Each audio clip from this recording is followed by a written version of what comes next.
మా మామ అంబాటి నీచుడు నికృష్టుడు, ఆయనకు ఓటు వేయకండి, విలువలేని మనిషి, నిస్సిగ్గుగా పెద్ద గొంతేసుకొని ఏ అబద్ధాన్నైనా నిజం చేయవచ్చు అనుకుంటాడు.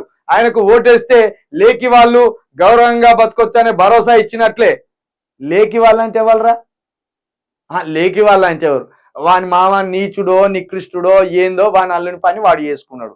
లేకి వాళ్ళు అంటే ఏంటి? అంటే లేకి వాళ్ళు మనుషులు కాదా? వాళ్ళ వాళ్ళ బతుకులకు విలువ లేదా? లేకి వాళ్ళంటే పని పాట చేసుకునేటోళ్ళేగా, చిన్న చిన్నవి ఆ గిన్నెలు తోముకున్నోళ్ళు, అమాలు పనికి పోయేటోళ్ళు గవాలే కదా. లేకి వాళ్ళు గౌరవంగా బతకొచ్చనే భరోసా. అమ్మ ఏం మాటలు మాట్లాడినవరా? అంబాటి అంబాటి రాంబాబు వాళ్ళ అల్లుడాట వీడు. ముందు వీణ్ణి తన్నాలే. ఈ మాటలేందిరా? మీ మామకే ఓటేయ కానీ అనుకోరా బాబు, మాకు సంబంధం లేదు. మీ మామకు ఓటేయకుర్రి అని నువ్వు బట్టలు ఇప్పుకొని ప్రచారం చేస్తావో, మొత్తం బజార్లోనే కూర్చొని అక్కడికిక్కడ రాక్కుంటావు, కింద కూర్చొని ఎండకు మొత్తం నీ వెనకంతా మాడిపోయేటట్టు కూర్చుంటావు, మాకు సంబంధం లేదు.